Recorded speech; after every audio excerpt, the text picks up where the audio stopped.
TV सत्यमेव व्रतम। आताचं सरकार आणि अजित पवार धनंजय मुंडेंना का संरक्षण देत आहेत? संभाजी राजे ऑन राज्यपाल भेट। संतोष देशमुख यांची जी क्रूरपणाने हत्या केली गेली ती खऱ्या अर्थानं माणुसकीची हत्या केलेली आहे। हा विषय जातीच्या पलीकडचा असल्यामुळे आम्ही सर्वपक्षीय नेत्यांनी राज्यपालांनी विनंती केली आहे, सामान्य माणसांचा जो काही आक्रोश चालू आहे ते महाराष्ट्राला परवडणारा नाहीये हे सांगण्यासाठी आलो आणि त्यांना विनंती केली। त्यांनी आमची विनंती ऐकली। प्रामुख्याने आमची मागणी आहे 7 लोक जे फरार आहेत त्यांना अजूनही अटक झाली नाही, त्यांना अटक झाली पाहिजे। जे अधिकारी नेमलेले आहेत ते बीडमध्ये धनंजय मुंडे यांनी आणलेले आहेत आणि म्हणून SIT मध्ये IPS अधिकाऱ्यांना नेमावं। विधानसभेच्या पटलावर स्वतः मुख्यमंत्री म्हणाले आम्ही 7 जणांवर गुन्हा दाखल केलेला आहे। वाल्मिक कराड याला 302 कलम लागावं ही आमची मागणी आहे। धनंजय मुंडे यांनी राजीनामा द्यावा। आताचं सरकार अजित पवार का धनंजय मुंडेंना संरक्षण देते? राज्यपालांनी सगळा विषय समजून घेतला। संतांच्या महाराष्ट्रात अशी गोष्टी घडणं म्हणजे दुर्दैव आहे। तर राज्यपालांची भेट घेतलेली आहे, तुम्ही भेट झालेली आहे का? काय आश्वासन काय मागणी केली आहे राज्यपालांनी?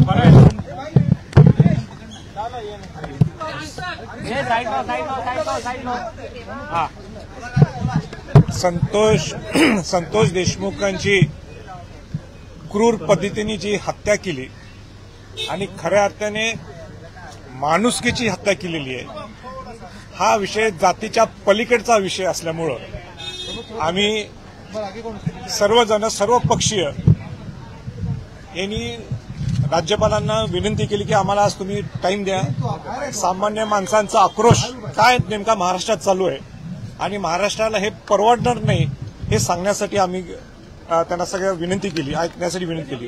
त्यांनी सविस्तर पद्धतीने आमची मागणी सगळी ऐकली।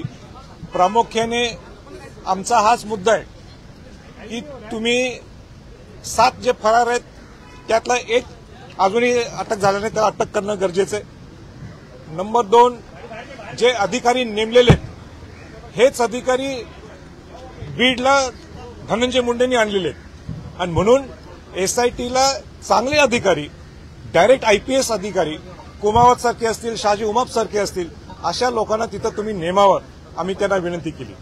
दुसरी महत्वाची विनंती आम्ही त्यांना केली की विधानसभेच्या पटलावर स्वतः मुख्यमंत्री बोलले।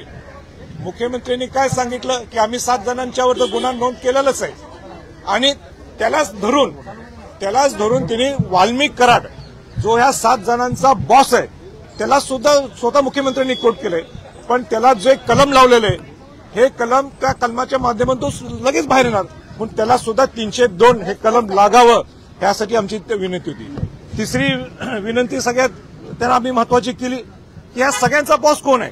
हे धनंजय मुंडे आणि धनंजय मुंडेंनी फेअर ट्रायल होण्याच्या दृष्टिकोनातून त्यांनी राजीनामा द्यायला पाहिजे।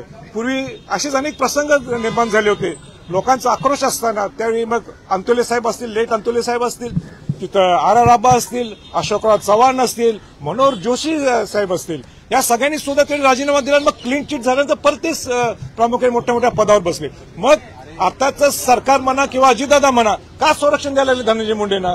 धनंजय मुंडेंनी सुद्धा राजीनामा द्यावा ही सुद्धा आम्ही विनंती केली। मला आनंदाने सांगायचंय की राज्यपाल महोदयांनी सगळे विषय समजून घेतले, त्याच पद्धतीने त्यांनी सांगितलं मी याच्या निश्चित इंटरव्हीन करीन, निश्चित लक्ष घालीन, कारण का हा विषय नुसता संतोष देशमुखाचा एकट्याचा नाही आहे, हा पूर्ण माणुसकीची हत्या केल्यामुळे ज्या पद्धतीने क्रूर पद्धतीने हत्या केलेली आहे हे महाराष्ट्राला परवडणार नाही। आपण ज्यावेळी शिवाजी महाराज, शाहू फुले आंबेडकरांचा हे महाराष्ट्र म्हणतो, महासंतांचा महाराष्ट्र म्हणतो, या गोष्टी महाराष्ट्रात घडतात हे दुर्दैव आहे। आणि या सगळ्या गोष्टी आम्ही सगळ्या पक्षातले लोक आणि सगळ्या धर्मातले लोक, सगळ्या जातीतले लोक सुद्धा इथं आम्ही सगळेजण तिथं जाऊन त्यांना मांडणी केली आणि हा विषय सुद्धा अनेक ठिकाणी जाती वळण म्हणजे जाण्याच्या मार्गावर असे अनेक लोक प्रयत्न करत असतात, ते सुद्धा होऊ नये। इथं मराठा वंजारी हा विषय नाहीये, हा इथं विषय खऱ्या अर्थाने ज्या संतोष देशमुखांनी सुद्धा एक दलित समाजाच्या मुलाला वाचवायला गेला होता, हा माणुसकीची हत्या आहे आणि माणुसकीची हत्येला न्याय मिळवण्यासाठी आपण जातीच्या पलीकडे जाऊन आपण सर्वांनी विचार करावा